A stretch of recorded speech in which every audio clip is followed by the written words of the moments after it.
दिल्ली से आम आदमी पार्टी के विधायक अमानतुल्ला खान और उनके बेटे अनस खान को इलाहाबाद हाईकोर्ट ने बड़ी राहत दी है। इलाहाबाद हाईकोर्ट ने विधायक अमानतुल्ला और उनके बेटे अनस की गिरफ्तारी पर रोक लगा दी है।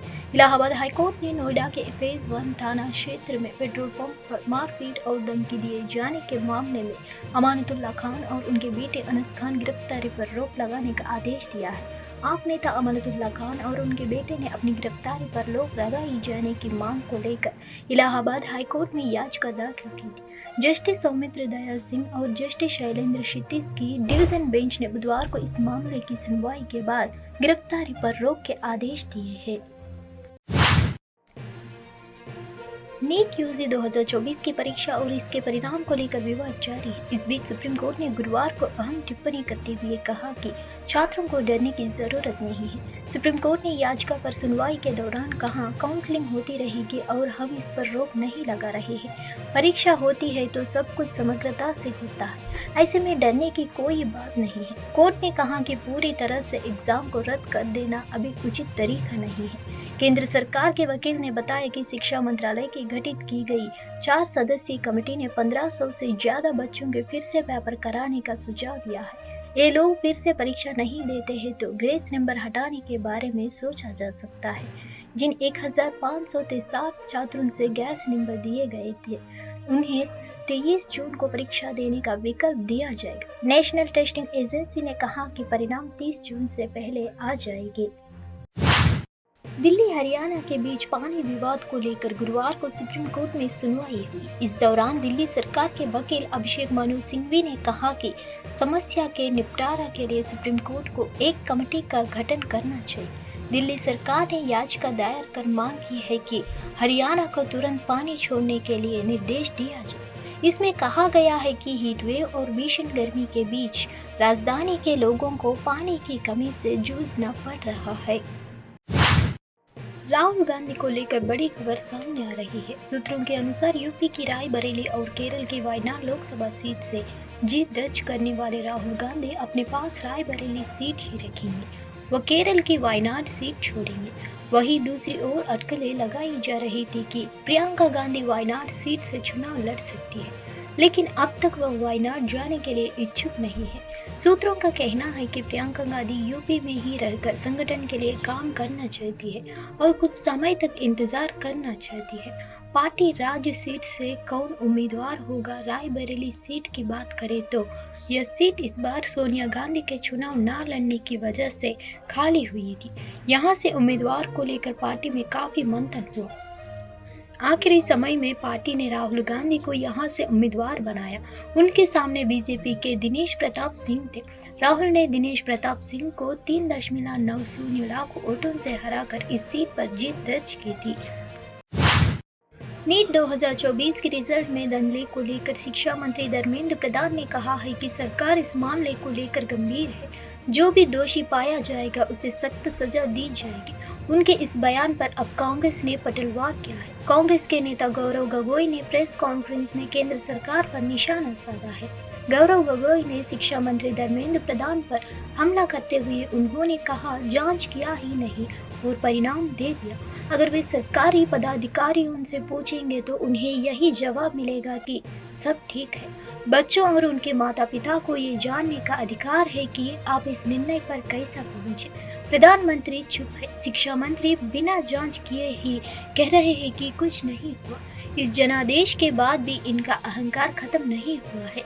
इसकी सीबीआई जांच होनी चाहिए। केंद्र सरकार पर निशाना साधते हुए उन्होंने कहा, शिक्षा मंत्री प्रधानमंत्री चुप है। वे बात नहीं करना चाहते हैं। जिस एनडीए के नेतृत्व में पेपर लीक हुआ उसी को इंक्वायरी करने के लिए बोला गया। हम निष्पक्ष जांच की अपेक्षा कैसा कर सकते हैं। कोचिंग सेंटर का नेक्सस ने मध्यम वर्गीय परिवारों का जीवन अस्थिर कर दिया है। ये नेक्सस है क्या इसकी एनडीए जांच कर पाएगा? अगर उन्हें कोई पेपर मिला है तो इसमें जरूर एनडीए का कोई अधिकारी शामिल है। राहुल गांधी को धन्यवाद देते हुए उन्होंने कहा, मैं धन्यवाद करता हूं उन्हें जो उन्होंने इस मुद्दे को उठाया है। प्रधानमंत्री मोदी पर निशाना साधते हुए उन्होंने कहा, वो परीक्षा पर चर्चा करते हैं, परीक्षा को लेकर मार्गदर्शन देते थे। आज जो स्कैम हुआ है उसको लेकर चर्चा क्यों नहीं कर रहे हैं? कांग्रेस पार्टी सीबीआई जांच की मांग करती है। उन्होंने आगे कहा, इसकी सुप्रीम कोर्ट मॉनिटर्ड एक जांच होनी चाहिए। हमने रिकॉर्डिंग सुनी है जिसमें लाखों रुपए मांगे जा रहे हैं। ये एग्ज़ाम हमारे भविष्य के डॉक्टरों का तैयार करते हैं, क्या ऐसे ही उन्हें तैयार किया जा रहा है? लोकसभा चुनाव में महाराष्ट्र में बीजेपी को लगे झटके के बाद राज ठाकरे के पार्टी एमएनए के बड़ा फैसला लिया है। महाराष्ट्र नवनिर्माण सेना ने गुरुवार को कहा कि वह महाराष्ट्र में अकेले लड़ेगी। बीजेपी के नेतृत्व वाली महायुति से कोई बातचीत नहीं होगी। इसी के साथ राज ठाकरे ने विधानसभा चुनाव की तैयारियां शुरू कर दी है। मनसे नेता बला नंदगांवकर ने राज ठाकरे के नेतृत्व में हुई बैठक के बाद कहा, पूरे राज्य से पदाधिकारी आए थे, सबको संबोधित किया गया, सबको विधानसभा चुनाव की तैयारियां के आदेश दिए गए हैं। महायुति की कोई बातचीत नहीं चल रही है। लोकसभा के दौरान हमने बाहर से समर्थन देना था, अब विधानसभा की बारी है तो हमने अपनी तैयारियां शुरू कर दी है। 200 से 250 सीट पर चुनाव लड़ेंगे। नंदगांवकर ने कहा, राज ठाकरे ने जहां भी सभा की हर जगह से एनडीए के उम्मीदवार जीत कर आए। ऐसा नहीं है कि उन्हें मनसे के साथ फायदा नहीं हुआ है। हर जिले में हमारे 25,000 से ज़्यादा वोटर तो है। उन्होंने बीजेपी और अजित पवार के बीच गठबंधन को लेकर चल रही अटकलों पर कहा, कोई भी पार्टी निर्णय लेती है तो सोच विचार कर लेती है। अगर वो जीतते हैं तो यह बयान नहीं आता। सरकार तो उनकी बनी ही है। जो जीते हैं तो हारे जैसे महसूस कर रहे हैं, जो हारे हैं वो जीते जैसे खुश है। बाला नंदगांवकर ने कहा, जब से पार्टी का गठन हुआ है मनसे ने अकेले चुनाव लड़ा है, लड़ते आए हैं और आगे भी लड़ेंगे।